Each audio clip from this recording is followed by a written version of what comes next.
Bismillahirrahmanirrahim. Assalamualaikum warahmatullahi ta'ala wabarakatuh. Alhamdulillahirabbil alamin wa sallallahu ala sayyidina Muhammadin wa ala alihi wa sahbihi wasallam, amma ba'du. Titik krusial pada pra-peradilan yang pertama di dalam pra-peradilannya Roy Suryo adalah saat pemanggilan saksi. Di situ saksi ahli dari kepolisian yang sudah lama tidak muncul kembali, yaitu Aristoter Mul itu secara tegas menyatakan cacat formil. Nah, oleh penangkapan Roy Suryo kemarin itu ya, oleh karena itulah dimenangkan. Nah, sekarang kita baru melewati fase kritis itu juga, yang mana jika ya hakimnya itu konsisten, ini seharusnya terbukti bahwa kejaksaan itu on, kemudian penyidik juga on. Dan sebagaimana sudah kita lihat dalam skala yang lebih besar, memang kejaksaan dan kepolisian ini, dalam hal ini adalah Polda Metro, itu on-nya sudah pada batas maksimum.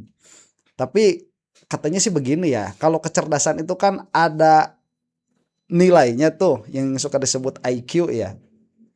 Tapi kalau kebodohan katanya tidak ada nilainya. Jadi dia itu unlimited. Baik kejaksaan dan kepolisian entah bisa berbuat lebih on lagi atau tidak, saya tidak tahu ya. Cuman sekarang itu mereka sudah mempertontonkan hal itu. Dan kita sebagai bangsa, sebagai anak bangsa bisa ngapain? Ya beginilah bisanya kita mah. Ya, kita doakan saja. Mudah-mudahan orang-orang yang menzolimi negara ini dari kalangan para termul yang konvensional, baik kalau yang syar'i biarkan saja dulu ya, termul yang syar'i itu, yang konvensional saja, mudah-mudahan cepat binasa dari bumi pertiwi Indonesia ini. Amin. Nah, itu pula yang akan kita lihat sekarang. Pemanggilan saksi ya, dan kita sebutkanlah materi yang dimohonkan oleh Roy Suryo, yaitu agar undang-undang ITE ini tidak didakwakan di dalam persidangan pokok. Dan itu mudah sekali sebetulnya untuk memahami. Saya sudah membahasnya beberapa kali. Hanya saja saya ingin memberikan mukadimah sedikit saja bahwa yang namanya undang-undang ITE itu dia baru bisa berlaku apabila sebuah sistem itu dirubah. Makanya dikatakan oleh Pak Henry itu merupakan sebuah computer crime. Adapun yang diambil, yang dilakukan oleh Mas Roy Suryo itu bukan mengubah data yang ada, dalam hal ini adalah akun Dian Sandi, bukan, tetapi apa-apa yang diupload oleh Dian Sandi kemudian di-copy. Jadi barangnya itu ada di komputernya Roy Suryo. Nah, yang di komputernya Roy Suryo inilah yang kemudian dijadikan bahan penelitian atas kopian dari yang diupload oleh Dian Sandi. Nah, undang-undang ITE baru bisa terjadi apabila foto yang ada di akunnya Dian Sandi itu yang dirubah. Misalkan jadi gambar monyet yang mana tadinya Dian Sandi itu upload fotonya Jokowi, kok waktu diakses terhadap akunnya yang ada kok foto monyet. Nah, itu baru terjadi ya pelanggaran atau tindak kriminal atas dokumen elektronik. Adapun yang dilakukan oleh Mas Roy Suryo bukan. Untuk jelasnya kita lihat saja ya bagaimana press conference setelah persidangan tadi. Kita lihat. Assalamualaikum warahmatullahi wabarakatuh. Terima kasih rekan-rekan sekalian yang sudah menunggu dengan setia, dan kita sudah melampaui sidang ketiga ya? Kedua. Sidang ketiga. Yang perkara kedua. Sidang ketiga perkara bukan kedua lah, perkara permohonan pramit kedua. Oke. Dan kita tahu tadi sudah menghadirkan 4 saksi dari pemohon dan 1 ahli. Intinya adalah kami ingin menegaskan yang kami uji ini adalah bukan benar atau tidaknya Mas Roy melakukan tindakan sebagaimana diatur dalam pasal 32 ayat 1. Karena benar dan tidak itu adalah materi pokok perkara. Yang kami masalahkan ini adalah apakah penetapan Mas Roy sebagai tersangka itu memenuhi bukti permulaan minimal 2 alat bukti. Dan itu haruslah bukti yang berkualitas meliputi saksi, ahli, surat atau kombinasi di antara ketiga ini. Nah, inilah yang kemudian sepanjang hari kami mengkonfirmasi kepada saksi-saksi kami, apakah Anda melihat pemohon dalam hal ini Mas Roy melakukan pencurian, melakukan peretasan, nyolong hard disk, kemudian merusak dokumen Pak Jokowi atau dokumen Dian Sandi dan lain sebagainya, yang semuanya dikatakan tidak. Dari fakta persidangan kita bisa melihat bahwa satu, ya, bahwa dokumen itu pastilah bukan dokumennya Pak Jokowi, itu dijelaskan. Ya. Dokumen itu dokumen yang tidak rusak, masih bisa diakses. Mas Roy tidak melakukan kegiatan-kegiatan, tidak ada saksi yang membenarkan dia melakukan kegiatan-kegiatan hacking, kegiatan yang mencuri dokumen elektronik. Dan ini memang agak aneh. Dipermasalahkan dokumen Dian Sandi tapi yang marah Pak Jokowi, kira-kira begitu ya. Nah, karena itulah menurut saya ini penting sekali, mudah-mudahan hakim memahami ini dengan baik, karena terlihat termohon dan turut termohon berusaha menyesatkan hakim, yaitu bahwa ini sudah masuk pokok perkara. Sekali lagi, kami tidak bicara tentang pokok perkara. Nah, untuk memberikan kehormatan ya kepada ahli kami, ya silakan Mas Didit untuk bicara. Tentu menyampaikan kembali restate apa yang tadi sudah disampaikan. Baik. Ya, ini tidak akan paham para termul itu. Termul yang konvensional, termul yang syar'i itu tidak akan bisa memahami apa yang sedang dihadapi oleh Mas Roy Suryo saat ini.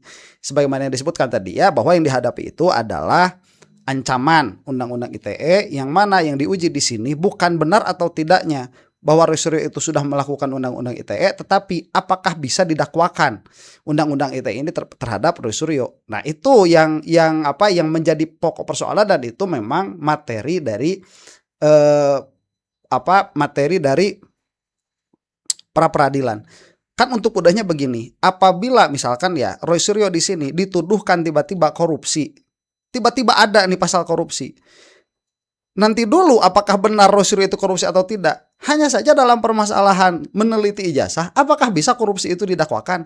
Kan begitu. Itu yang menjadi pokok persoalan ya. Yang mana termul konvensional karena terlalu dungu ya tidak akan bisa memahami itu. Termul yang syar'i karena terlalu ta'assub tidak akan juga bisa memahami itu. Jadi terima kasih ya semua rekan-rekan. Jadi begini, ini bolak-balik ya yang dimasalahkan oleh pihak Polda selaku termohon. Pertama, hukum acara ya. Hukum acara udah jelas. Hukum acara harus digunakan pada saatnya sekarang ini, yaitu hukum acara yang sudah berlaku, yaitu rezim 2025. KUHP baru. Nah, kalau yang namanya bolak-balik dibilang itu KUHP lama, itu hanya batu uji. Karena apa? Tidak fair. Kita kalau mau menguji tindakannya si Polda dengan KUHP baru, ya dia akan keberatan ya. Jadi memang harus diuji dengan batu uji KUHP lama. Nah, itu ada Mahkamah Konstitusi nomor 21 putusannya. Nah, di situ ada 2 bukti permulaan. Saya harus jelaskan, itu bukan pembuktian Mas Roy ini salah atau benar. Jadi pembuktian, dia punya nggak bukti? Ya, 2 bukti permulaan. Jadi kalau perbuatan Mas Roy ini adalah dikatakan mencuri, ya, tapi jangan dia harus ada bukti-bukti itu yang mencuri. Jangan dia buktinya cuma mencemarkan nama baik, ya kan? Atau dikenakan pasal pembunuhan, bukti-buktinya tidak ada yang melihat dia membunuh. Tidak ada bukti-bukti, misalnya pisau, parang dan sebagainya, itu yang saya jelaskan. Nah, jadi nggak bisa. Nah, kalau dibilang cuma formalitas, cuma 2 bukti permulaan, ya nggak bisa begitu. Itulah namanya pelanggaran azas legalitas. Yaitu apa? Ada orang salah dituntut, disangka oleh pasal yang salah, didakwa, kemudian dihukum, ya setelah dituntut. Nah, akhirnya dibebaskan karena apa?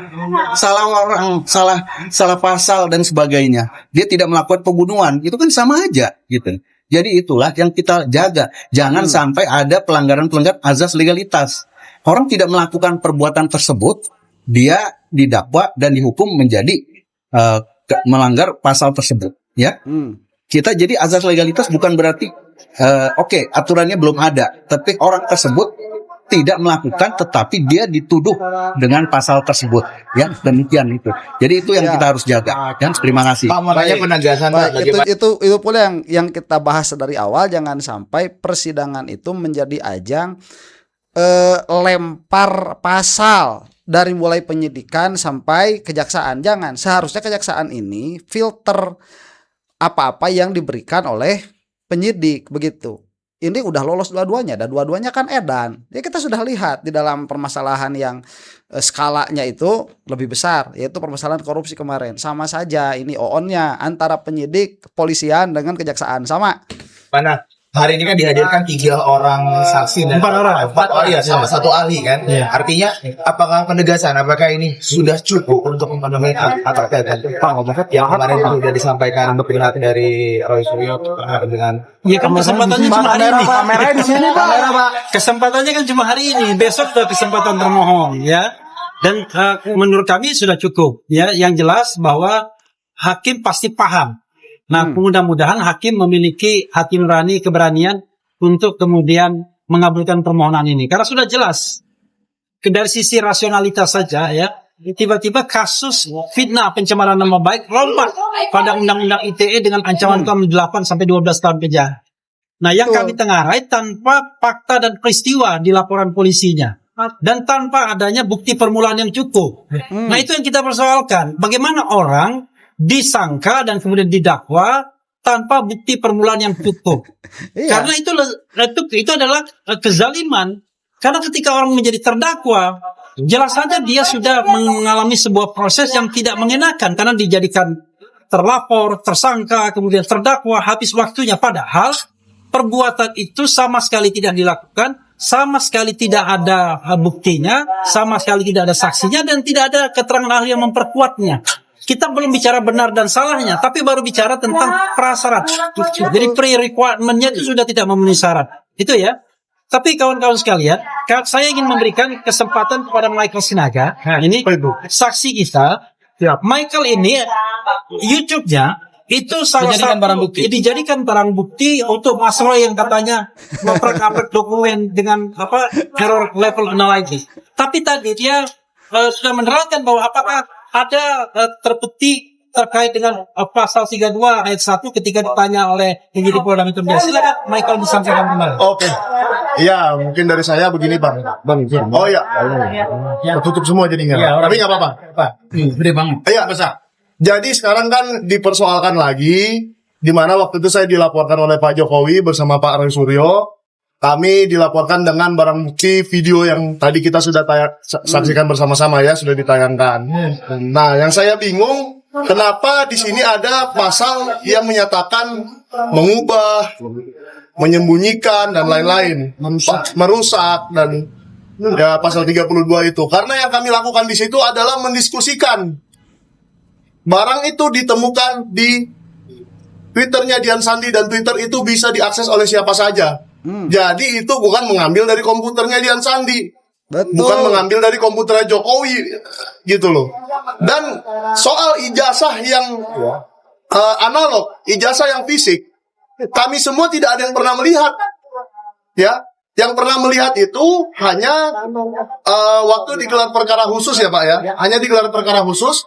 Jadi saat saya diperiksa di BAP, dan saya yakin 100 orang saksi yang di BAP itu semuanya tidak pernah melihat ijazah asli Jokowi. Jadi sebenarnya ini perkara yang sangat-sangat aneh. Kenapa tiba-tiba ijazah asli Jokowi yang katanya analog itu yang disimpan di Polda Metro Jaya kok jadi barang digital? Nah, kalau sekarang saya memfoto Anda, apakah muka Anda itu jadi dokumen digital? Kan tidak begitu cara berpikirnya. Betul. Jadi tolonglah diskusi-diskusi akademik, diskusi-diskusi ilmiah seperti yang saya lakukan dengan Pak Roy Suryo, jangan dikriminalisasi. Yes. Ya, tolong jangan dikriminalisasi lagi. Ini cukup, ini yang terakhir. Terima kasih. Ya, ini skala yang besar karena Jokowi ini sudah mengancam iklim demokrasi yang ada, dan dari sini saja ini sebuah perjuangan yang patut untuk diperjuangkan. Karena apabila ini menjadi presiden bagaimana seseorang itu bisa berbicara di ruang publik, maka iklim demokrasi kita ke depan itu akan sangat rentan dengan kriminalisasi. Nah, termul syar'i nggak bakalan paham juga itu. Padahal mah ya ikutin aja dulu begitu, karena ini permasalahan masih panjang, belum ke pokok persidangan. Pokok persidangan pun belum tentu Mas Roy itu bebas, bisa jadi diputus bersalah, nanti ada banding sampai kasasi begitu. Ini masih panjang sekali. Jadi kenapa termul syar'i itu kok buru-buru menyatakan diri, masih panjang ini. Dan apa namanya, bobot permasalahannya bukan hanya sekarang ini ya, bobot permasalahannya bukan hanya mengenai ijazah palsunya Jokowi, tetapi sudah masuk ke dalam ranah kriminalisasi ruang publik. Ini patut untuk kita perjuangkan begitu ya. Dan mudah-mudahan istiqomah, jangan jadi termul syar'i ya. Oke. Luar biasa. Ya, mungkin Tinggi besar. bisa dijelaskan kapasitas dari kami bisa mungkin sebagai saksi bagaimana? Bang, ke tengah, Bang. Oh, dia saksi yang memang diperiksa dipanggil.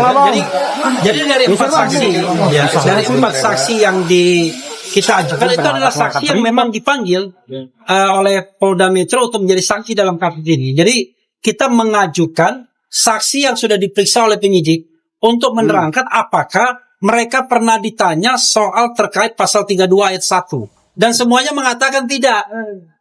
Baik dia ditanyakan apakah melihat Mas Roy, atau ditanyakan Mas Roy pernah menghack, enggak.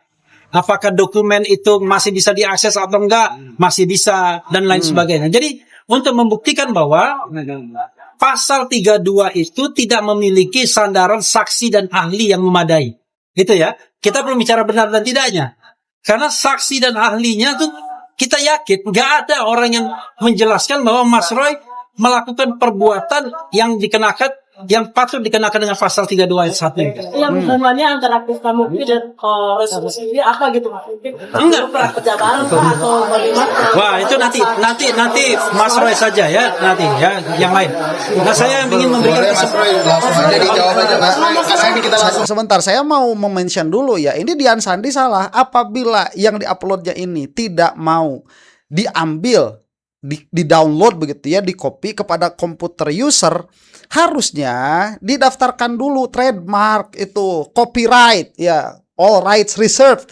Itu harus didaftarkan dulu. Seperti apa namanya, video-video yang ada di YouTube. Nggak cukup itu cuman dikasih tempel begitu ya. Kalaupun mau dikasih apa, watermark, property of, ya nggak bisa. Ya kayak punyanya almarhum Udin misalkan itu ya. Itu kan video ngambil punya orang, ditempel di YouTube-nya sendiri, kemudian pakai apa namanya, pakai trademark, pakai watermark begitu di situ, property of.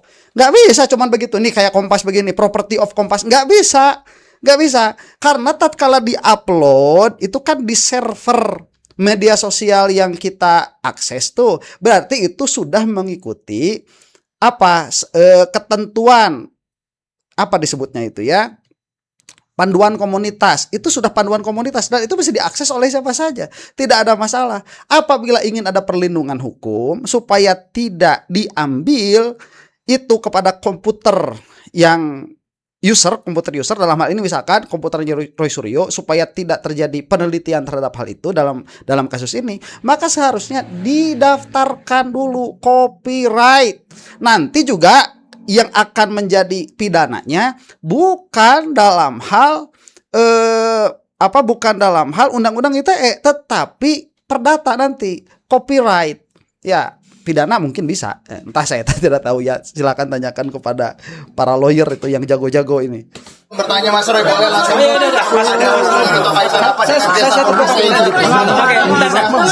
Sebelum mana Mas Gafur dulu. Jadi gini, Mas Gafur ini bagus sekali perkataannya. rekan-rekan media. Yang diuji di sini adalah minimal 2 alat bukti yang sah. Dan tadi dijelaskan oleh ahli bahwa 2 alat bukti minimal sebagaimana keputusan Mahkamah Konstitusi 21/2014 itu harus dinilai dari kualitas, bukan kuantitas. Kalau kita bicara kuantitas, sudah 148 saksi diperiksa oleh Polda Metro Jaya. Kurang banyak apa? Dan satu-satunya perkara pidana di Republik Indonesia yang saksinya sampai 148 saksi. Sependek pengetahuan dan sependek pengalaman saya sebagai advokat, hanya ijazah Pak Joko Widodo. Itu hal yang pertama. Hal yang kedua adalah, kalau kita mau bicara kualitas alat bukti, kemarin termohon menyampaikan bahwa mereka punya minimal 3 alat bukti, yaitu ada saksi, ahli, dan surat. Tetapi tadi yang dijelaskan oleh ahli, ahli itu atau alat bukti ahli tidak bisa berdiri sendiri. Contoh, ada ahli pidana yang menerangkan tentang pembunuhan, tetapi saksi tidak pernah melihat peristiwa pembunuhan. Jadi ahli itu tidak bisa berdiri sendiri. Ahli harus bersesuaian dengan keterangan saksi. Oleh karena itu, berdasarkan pembuktian hari ini, maka sudah jelas dari saksi-saksi yang dihadirkan oleh kami tadi dan saksi-saksi, contoh salah satunya adalah Michael Sinaga yang podcastnya dijadikan sebagai barang bukti dan kemudian menjadi dasar penetapan tersangka terhadap Mas Roy, justru tidak pernah ditanyakan soal merusak, mengubah, mentransmisikan, membuat tidak dapat diakses. Dan tadi satu lagi hal yang luar biasa adalah dokumen elektronik yang diunggah Dian Sandi itu sampai hari ini tidak mengalami perubahan apapun, masih bisa diakses dan tadi langsung diperlihatkan di hadapan hakim tunggal pra peradilan. Sehingga dengan demikian kualitas bukti yang tadi kami hadirkan itu sebetulnya sudah mematahkan dua alat bukti permulaan dari penyidik Polda Metro Jaya. Dan tadi untuk agenda besok, sebagaimana tadi ditanyakan oleh hakim pra peradilan, besok itu penyidik hanya menghadirkan ahli. Berarti mereka juga tidak punya saksi yang bisa menerangkan bahwa peristiwa Mas Roy itu mencuri, mengubah, mentransmisikan, memanipulasi dokumen elektronik. Seperti yang tadi digambarkan oleh seorang ahli pidana. Orang melihat peristiwa perkelahian, kok dipaksa untuk bersaksi dalam peristiwa pembunuhan, padahal dia sendiri tidak pernah melihat peristiwa pembunuhan itu. Itulah yang menurut kami, inilah yang kami uji dalam pra peradilan. Barangkali itu Mas Roy dari saya.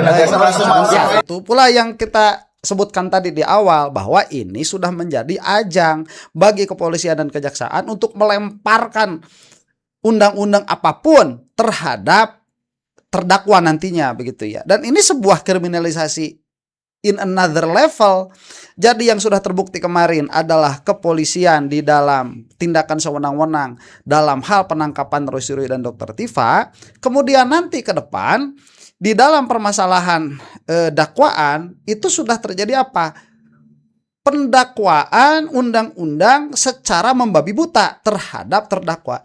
Dan ini harus dilihat ya, kan belum selesai nih, masih ada klaster yang lain. Klaster yang lain itu seharusnya membela, minimal aja lah begitu ya, mendukung, karena ini sedang dalam permasalahan kriminalisasi dari pihak-pihak yang menuntut orang-orang ini sampai ke persidangan. Ijazahnya kalau misalkan mau dituntut, nanti tuntut lagi. Pak Wadatua kemarin kan udah mencabut laporannya tuh karena ada status strategi tertentu. Saya belum membahas hal itu juga. Jadi hal lain ini masih panjang apabila mau membicarakan Jokowi dari segi ijazah, susah ya, masih panjang. Kalau fokus kita itu mau memenjarakan Joko Widodo supaya mempertanggungjawabkan 10 tahun kemarin, harus ada kasus yang langsung pidana kepada Joko Widodo. Makanya kemarin tuh permasalahan Wus ya, Morowali itu sebetulnya lebih dekat, makanya langsung didiamkan itu.